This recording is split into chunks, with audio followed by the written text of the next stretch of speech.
Oh, so you are listening to the chapter on management of patients with chronic pulmonary disease. So by the end of the chapter, you should be able to describe pathophysiology, clinical manifestations, and treatment of chronic obstructive pulmonary disease. Discuss the major risk factors for developing COPD, as well as the nursing interventions to minimize or prevent risk factors. And then describe the pathophysiology, clinical manifestations, and treatment of bronchiectasis, asthma, and cystic fibrosis. So COPD first. Chronic obstructive pulmonary disease. It's a slowly progressive disease of the respiratory system and is generally broken down into either emphysema or chronic bronchitis. It is preventable and it is also treatable, but it is not reversible. So you can treat and slow the progress, but you can't reverse the damage necessarily.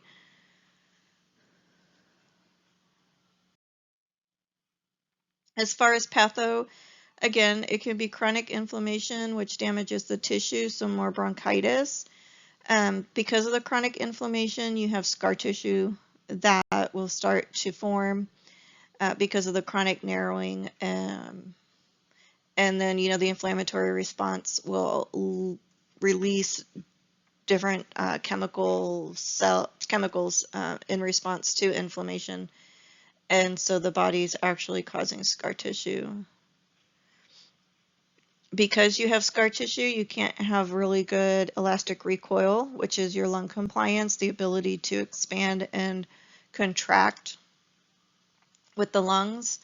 And it can also cause vasculature changes and thickening of the vessel lining, hypertrophy of the smooth muscle, especially with pulmonary hypertension. And these are chronic conditions, so they don't really go away. Now, COPD, you can have patients who are maintained at a certain level and then will have an exacerbation and then go back to their normal state, not the normal state of you or I, but what they're considered normal state. This slide shows the difference between COPD, obstructive bronchitis or chronic bronchitis, and then emphysema. So chronic bronchitis is more inflammation. I lost my pen. There it is. So chronic bronchitis, more inflammation here of the lining of the bronchioles. And then the yellowish green stuff is mucus that's produced as a result of the inflammation. But you have narrowing of the bronchioles in the airway. Whereas emphysema actually is in the alveoli. And so here you have the alveoli affected. So if you look here, this is normal. You have all these amazing pockets in the alveoli that will expand and contract as you breathe and help with the diffusion of oxygen and carbon dioxide. Here you have damaged alveoli, so the pockets become stretched out and you have scar tissue that forms here, which reduces the ability of the oxygen-carbon dioxide exchange. So now we'll focus on chronic bronchitis, and then we'll talk a little bit more about emphysema. If you have chronic bronchitis, it's considered chronic if you have the symptoms for at least 3 months, for at least 2 years. So if you have chronic bronchitis for 3 months in 1 year, but then you don't ever have it again, it's not considered chronic. So it's productive cough with sputum for at least 3 months for at least 2 years, and they have to be consecutive years. Because of the chronic inflammation, the walls will thicken, the ciliary function is reduced because the cilia are actually damaged. And mucus can plug the airways, especially if you can't get the mucus out.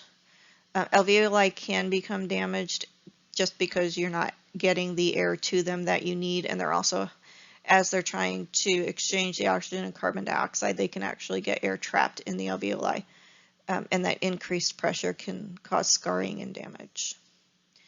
Patient with chronic bronchitis is more susceptible to respiratory infections, And sometimes it's difficult initially to determine if they have an infection or if they're just having an exacerbation of COPD, because they do have the sputum production. That's pretty gross.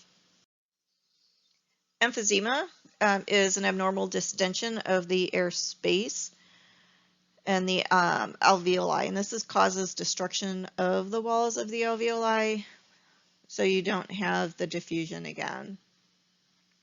This results in hypoxemia. Increased pulmonary artery pressure may cause right-sided heart failure, and that's because of the damage to the alveoli. And so again, this is just another picture. Here's your normal. Here, beautiful little circular pockets. And here you have the pockets are just very much distended here. Here on the top, they're distended at the very end, and the distension, I can find my pencil there. There's my pen. Here, the distension is happening more here, but because you have the distension here and the branches leading to the alveoli, it's going to affect the ability of the oxygen to get from the bronchioles through these tubes and pushed into the alveoli, and then again, once the exchange takes place, back up. And that's because this area here actually hypertrophies or it can scar, so you don't have good elasticity. Clinical manifestations, again, they're going to have a chronic cough, they're going to have sputum production, and they will be short of breath, and that's because if it's bronchitis, it's inflammation, and then just lack of adequate gas exchange for emphysema. They can have weight loss because they have difficulty breathing, and that increases their need for energy, increased metabolic demands. They also probably get short of breath when they eat, so they're not going to consume as many calories. And then actually having to fix their meals, get their meals, so everything related to getting adequate nutrition can also be impaired. They can have a barrel chest, so this is what your normal chest looks like. If you're looking at your anterior posterior diameter, is usually half of your transverse diameter, and if you have a barrel chest, they're actually equal. And so your patients with COP will generally look like that here, and that's due to all of the hyperinflation in the lungs. Okay. As far as what you can do as a nurse, obtain your health history. You can look at their PFTs because the physician will most likely do pulmonary function tests. You can also do spirometry. You can do that at the bedside. You can look at their arterial blood gases, make sure their ABGs look good and they're not going into any kind of respiratory acidosis.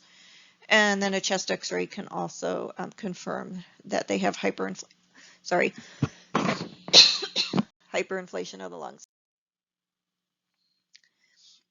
There are multiple complications with COPD, and these are just some of them. They can have chronic atelectasis, and that's just because of the decreased flow and ability of the oxygen to get to the alveoli. They do get pneumonia pretty frequently, and that's just because they're not able to sufficiently expand their lungs, exercise their lungs, and get that sputum out of there. As far as medical management, if they smoke, they can't smoke. People really shouldn't smoke. And you'll see that has been a theme, I think, in every diagnosis that I've talked about. They cannot be smoking. They need to reduce as many risk factors as they possibly can as long as they're modifiable. Obviously, they can't change their gender or their ethnicity, but they can change the modifiable risk factors such as smoking, environmental stimuli. They need to learn how to manage their exacerbations and learn when to identify exacerbations earlier on so they can seek medical treatment. You will have to teach them about oxygen therapy, especially in the home. If a patient has a chronic respiratory condition, they should get the flu vaccine every year. They should also get the pneumococcal vaccine, and they should get it once over the age of 65. If they're under 65 and have COPD or a chronic condition, then they'll get the pneumonia vaccine before they're 65. And then depending on the pulmonologist, most of the time they get one after 65 again. They can get pulmonary rehab, and that's something the physician would order, and that's just to build their endurance back up after they have an acute episode or an exacerbation. They will try to use non-invasive measures first. If that doesn't work, they can have surgical management. So if it is emphysema more than chronic bronchitis, they can have a bulectomy. And bullae are the just enlarged air spaces that do absolutely nothing to help with ventilation. They just occupy space. They can also compress areas of the lung, which decreases perfusion. And it can also impair gas exchange. So they'll just go and they'll remove those bullae. They can also do lung volume reduction. Obviously, it's a significant surgery, and it's done when all other measures have failed and they have advanced or end-stage COPD, because they actually go in and remove part of the lung to decrease the lung volume, and that will reduce hyperinflation and will help them breathe and help improve gas exchange. But it's a pretty drastic surgery and pretty drastic measure to have to do. As far as medications, patients with COPD will be on bronchodilators. They'll have multi-dose inhalers that they have in their home that they need to know how to use. They can also have multi-dose inhalers that are beta adrenergic antagonists, anticholinergics. They can have a combination of medications in one inhaler. They can also be prescribed nebulizers. Corticosteroids, generally not maintenance unless you're further in your COPD. They might have low maintenance dose.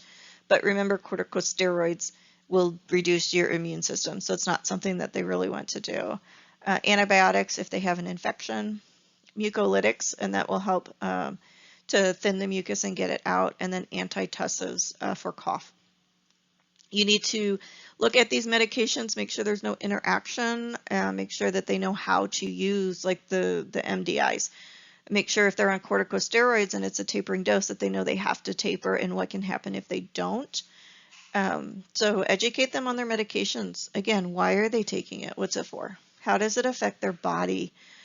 What side effects would you expect? And then when do they need to go back to the physician? Okay. Again, they shouldn't be smoking, and if they do smoke, you need to talk to them about not smoking. The smoking, inhaling the smoke irritates the mucus cells of the bronchi. It also inhibits the function of the alveolar macrophages or the scavenger cells. The smoke inhalation will damage the little cilia, and the ciliary cleansing mechanism of the respiratory tract, because it will slow down the cilia so that they aren't able to work properly. And then it can permanently damage them and they can actually die. Smoking will also increase the amount of mucus production. It distends the alveoli in the lungs. And if you have alveolar distension, then that's going to affect the ability of the gas exchange with the oxygen and the carbon dioxide. You can do breathing retraining, such as diaphragmatic breathing, pursed-lip breathing. That's very important, especially whenever they do get short of breath, so that they know how to breathe and slow their breathing down. By reducing the respiratory rate, it will increase alveolar ventilation and can help expel some of that air that is trapped. So pursed-lip breathings will also help to slow respirations. It can help prevent collapse of the small airway.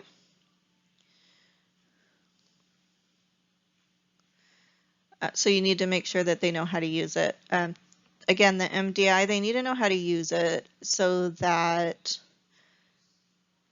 it's being used properly. If they're supposed to take 2 puffs of a medication, it's not supposed to be 2 puffs back to back. So you don't put the inhaler in your mouth and then squirt it twice.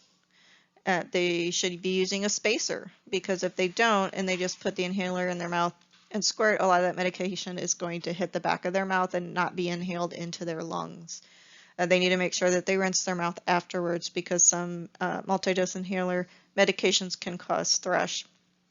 They have to know to look at the counter to see when they're low or they're running low. If they're supposed to do 2 puffs 4 times a day, or 4 puffs twice a day, or 4 puffs 4 times a day, then they need to look and give themselves a few days for a refill.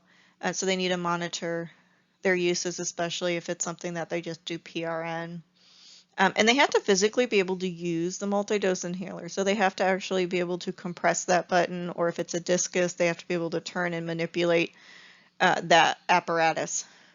If they have something like arthritis, then they won't be able to. If they have an amputation, they might not be able to. So those are things that you need to consider as a nurse whenever the doctor orders different medications. You know, can they actually just use it and administer the medication? Bronchiectasis, it's chronic. It is a chronic irreversible dilation of the bronchi and the bronchioles. It can be caused by many different things, or they just sometimes don't know what the cause is. But they'll present with a chronic cough, they'll have purulent sputum, and they will be coughing just a lot. It will be a lot of stuff that comes out because they have decreased perfusion. They're going to have clubbing of the fingers. You will want to do postural drainage, chest physiotherapy. Again, smoking is bad. They need to stop smoking if they're smoking. They can have mucolytics, which will help with the just copious amounts of sputum that they're going to be coughing up. And then they can get bronchodilators, which will help to dilate the bronchioles and get some of that stuff out of there as well. As far as a nurse, you're going to be heavy on education, since it's a chronic condition, and how to manage their condition throughout their lifespan. You want to help to treat and alleviate symptoms along with the physician, and collaborate with the physician if there's something that you think that would be beneficial that they don't necessarily use. You can do postural drainage, you can do CPT.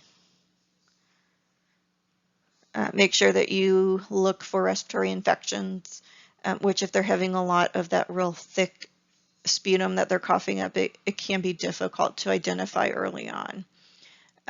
Any chronic respiratory patient, they need to know how to pace themselves. Asthma is a chronic inflammatory disease. It is a restrictive airway disease. So in and of itself does not necessarily cause irreversible damage. If you can treat the inflammation, then they can go back to their pre-inflamed state. Allergy and allergic reaction to an irritant or a trigger is the strongest predisposing factor of an asthma attack or asthma exacerbation. And so if you can identify their triggers and they can avoid their triggers, then that works a lot better than doing the chronic medications and treatment. But the inflammation causes the bronchioles to constrict and become inflamed. They will produce mucus, and so then they'll be coughing. But when they cough, because of the inflammation and constriction of the airway, they might not be able to easily get stuff up. So it'll be like a dry, tight cough. They will complain of chest tightness if they're coughing a lot. They might have chest pain. When you listen to their lungs, you'll hear wheezing. If it's bad, you'll actually have audible wheezes, and you don't even need a stethoscope for it. And then, of course, they're going to complain of difficulty breathing or shortness of breath. Talked about all that. As far as management, they can be put on multi-dose inhalers. They can be put on anticholinergics, beta-2 agonists, long-term inhaled corticosteroids. So not oral, but inhaled corticosteroids will help keep the inflammation down. And then the leukotriene modifiers are like the Singulair or Montelukast, and that helps with asthma quite a bit as well, because you're inhibiting the leukotriene from affecting the body, which is going to stop some of the inflammation and mucus production. Okay. Patient education, prevent the attack from happening. That's the best thing that you want them to do. Make sure they know how to use their inhalers. Make sure they know what their triggers are. You can send them to an allergist. They could be tested for it. They will need to do peak flow monitoring, especially if it's a new diagnosis. So that way they can figure out where their levels are so they can have the best action plan. You're going to teach them about the action plan, what the action plan is specific to them, because it should be patient specific, and when they need to seek assistance, as well as what type of assistance. Do they call their doctor? Do they go directly to the ER? Maybe they go to an urgent care center. But here's your peak flow meter. And there are many different types. This is just one. But what you want to do, you want to have them take a deep breath in. They're going to wrap that mouthpiece securely in their mouth around their lips so that they have an airtight seal. Then they're going to blow as hard and fast as they possibly can.